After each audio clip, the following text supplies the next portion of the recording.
जय श्री राम। बहुत बहुत स्वागत है आप सभी का एक बार फिर से आपके ही अपने यूट्यूब चैनल पर। मैं पंडित आशीष शर्मा। आज हम बात करेंगे शनि के गोचर के बारे में, मीन राशि के जातकों के लिए, क्योंकि आपके ऊपर चल रही है शनि की साढ़े साती का दूसरा चरण। वर्ष 2026 में सबसे पहली मुख्य बात यह है कि शनि इस वर्ष 2026 में अस्त भी होंगे, नक्षत्र की चाल भी बदलेगी, वक्री भी होंगे, लेकिन शनि राशि नहीं बदलेंगे। जब राशि नहीं बदलेंगे तो ना तो ये अगली राशि में जाएंगे ना ये पिछली राशि में जाएंगे। तो शनि की साढ़े साती का दूसरा चरण आपको 2026 में फेस करने को मिलेगा ही मिलेगा। यानी इस बार ऐसा कुछ नहीं होगा कि वो आगे पीछे जाएगा तो साढ़े साती का पहला चरण या तीसरा चरण आ जाएगा, एकदम नहीं, वो सेकंड फेज में ही रहेंगे। सामान्य तौर पर जब कभी हम साढ़े साती की बात करते हैं तो चंद्रमा से हम साढ़े साती देखते हैं, शनि हमको साढ़े साती देते हैं। ज्योतिष के सामान्य नियमों में देखें तो जब कभी भी शनि की साढ़े साती आती है, चंद्रमा से एक घर पहले शुरू होती है, एक घर बाद में खत्म होती है, और इसमें पूरा जो प्रभाव है वो चंद्रमा पे होता है शनि का। और चंद्रमा पे शनि का प्रभाव, चंद्रमा मन है, और शनि को एक मैलेफिक प्लैनेट कहा गया जो एक लंबे समय तक एक राशि में विराजमान रह सकते हैं। इसलिए जैसे ही शनि की साढ़े साती व्यक्ति के जीवन में उतरती है, उसको मेंटली स्ट्रेस जरूर होता है। मानसिक चिंताएं, मानसिक परेशानियां, क्रोध, अनावश्यक चिड़चिड़ाहट, किसी चीज को लेकर इरिटेशंस, बहुत ज्यादा सोचना, नेगेटिव हो जाना, ये सब कुछ। दूसरे तरीके से देखें, क्योंकि चंद्रमा से देख रहे हैं हम साढ़े साती, तो वो चंद्रमा पर प्रभाव डालता है। अब शनि क्योंकि साढ़े साती देते हैं, और शनि हमारे लिए एक मोस्ट इंपॉर्टेंट प्लेनेट ऐसे हैं कि हम जन्म से मृत्यु तक जो भी कर्म कर रहे हैं वो शनि है। हम नॉर्मल जीवन के कर्म कर रहे हैं वो शनि है, हम व्यापार के लिए कर रहे हैं, हम नौकरी के लिए एफर्ट्स कर रहे हैं, वो शनि है। तो इसलिए शनि ग्रह हमारी इन चीजों पर भी प्रभाव डालते हैं कि जब हमारे चंद्रमा से 12वें पहले और दूसरे घर में शनि का ट्रांजिट होता है तो साढ़े साती के पहले, दूसरे और तीसरे चरण को जानता है। इसको शास्त्र में दीर्घ कल्याणी कहा गया, लेकिन अभी उसको अगर देखें तो मॉडिफिकेशन कर दिया और उसको साढ़े साती कह दी कि 7.5 साल का शनि। चंद्रमा के एग्जैक्ट ऊपर शनि चलेगा तो साढ़े साती का दूसरा चरण होगा, जो 2026 में भी आपको फेस करना है। अब मीन राशि एक जल तत्व की राशि है। मीन मतलब मछली। कहाँ रहती है मछली? जल में रहती है, इधर उधर घूमती रहती है। यानी मन के अंदर सोच है, विचार है, चंचलता है, कुछ ना कुछ सोचते रहना, कुछ ना कुछ उधेड़ बुन में लगे रहना। अंदर ही ठीक है, उसके ऊपर कोई प्रभाव डाले, कोई उसको छूने की कोशिश करे तो वो हताहत हो जाती है, इधर उधर भगना शुरू होती है। एग्जैक्टली चंद्रमा के एग्जैक्ट ऊपर जब शनि का ट्रांजिट आता है तो क्रोध भी आता है, इरिटेशन भी होती है, चिड़चिड़ाहट भी होती है, नेगेटिविटी होती है, टेंशन होती है। इसके लिए बेस्ट रेमेडी यह है कि अगर आप मुझसे पूछो तो मैं कहूंगा आप जितना ज्यादा भगवान शिव की आराधना करोगे ना, उतना आपके लिए बेस्ट रहेगा। किसी भी तौर पे करो, लेकिन भगवान शिव की आराधना करते रहो तो आपके लिए बेस्ट रहेगा ही रहेगा। वीडियो को और आगे बढ़ाने से पहले अगर आप मेरे चैनल पर पहली बार आए हैं, आपको वीडियो पसंद आता है तो लाइक कीजिए, सब्सक्राइब कीजिए, शेयर कीजिए चैनल को। कुंडली दिखाना चाहते हैं, बनवाना चाहते हैं, स्क्रीन पर व्हाट्सएप नंबर दिया हुआ है, आप उस पर कॉन्टेक्ट कर सकते हैं। अब वर्ष 2026 में सबसे पहले शनि को हम अस्त में देखें कि 13 मार्च से 22 अप्रैल तक शनि अस्त होंगे।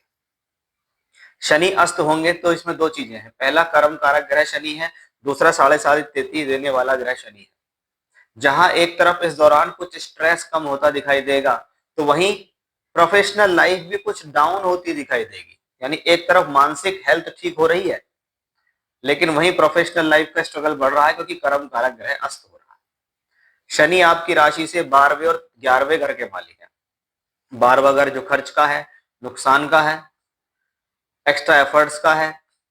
11वां घर जो कि लाभ का है, और बैठा कहाँ है? आपकी राशि के अंदर। यानी अंततः उस प्लेनेट को अगर देखें तो एक अच्छे और एक खराब भाव समझ लीजिए, क्योंकि लोग बाग 11वें घर को भी अच्छा मानते हैं, जबकि 3, 6, 11 भाव एक अच्छे भाव नहीं होते।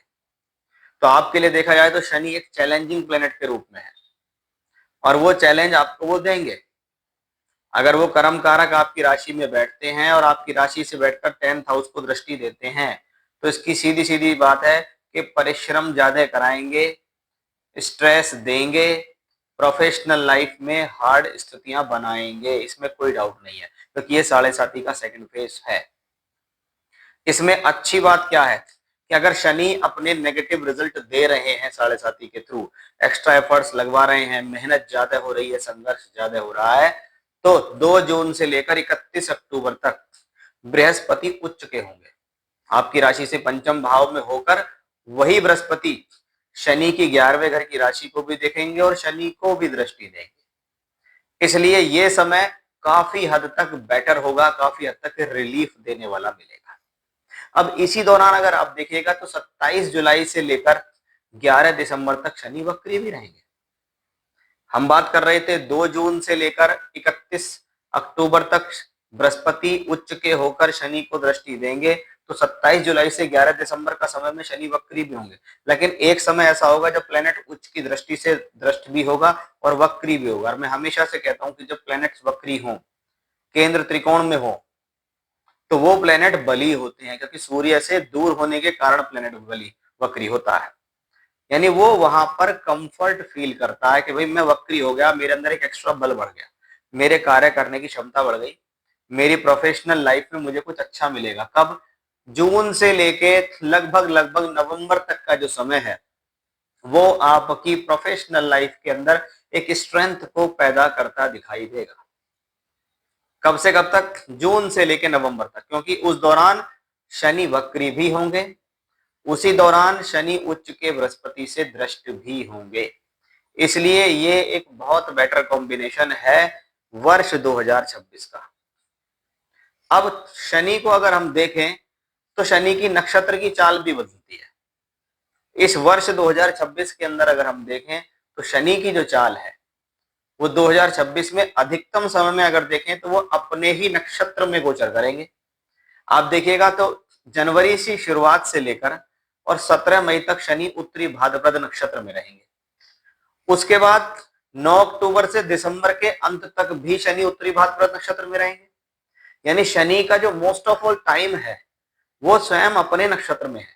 अब ग्रह आपकी राशि में बैठा है, ग्रह अपने नक्षत्र में गोचर कर रहा है, ग्रह उच्च के बृहस्पति से दृष्ट है। इसलिए 2025 के कंपैरिजन में 2026 के शनि ज्यादा पॉजिटिव होंगे। हालांकि प्लेनेट का स्वभाव है वो 7.5 में आता है तो प्रॉब्लम देता है, लेकिन 7.5 चलते हुए भी अगर हमें कुछ चीजें अच्छी मिल जाएं, कुछ चीजें पॉजिटिव मिल जाएं, तो हमारे लिए इससे अच्छी क्या बात है। हमको 7.5 के इफेक्ट को अपने ऊपर हावी नहीं होने देना।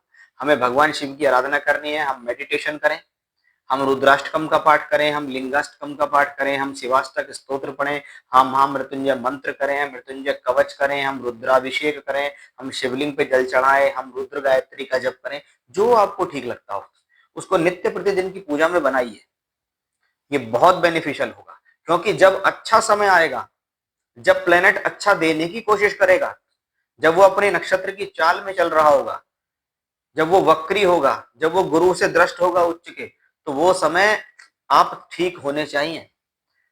आप मेंटली भी ठीक होने चाहिए, आप फिजिकली भी ठीक होने चाहिए, क्योंकि जब दोनों तरीके से ठीक होंगे तभी आप स्थितियों को काबू में कर पाएंगे, तभी आप उन चीजों को प्राप्त कर पाएंगे।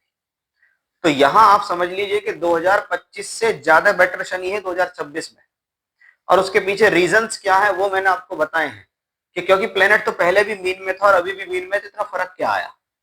फर्क ये आया जो मैंने आपको यहाँ बारीकी से समझाया है।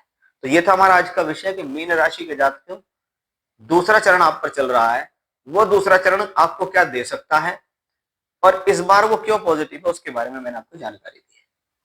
जय श्री राम।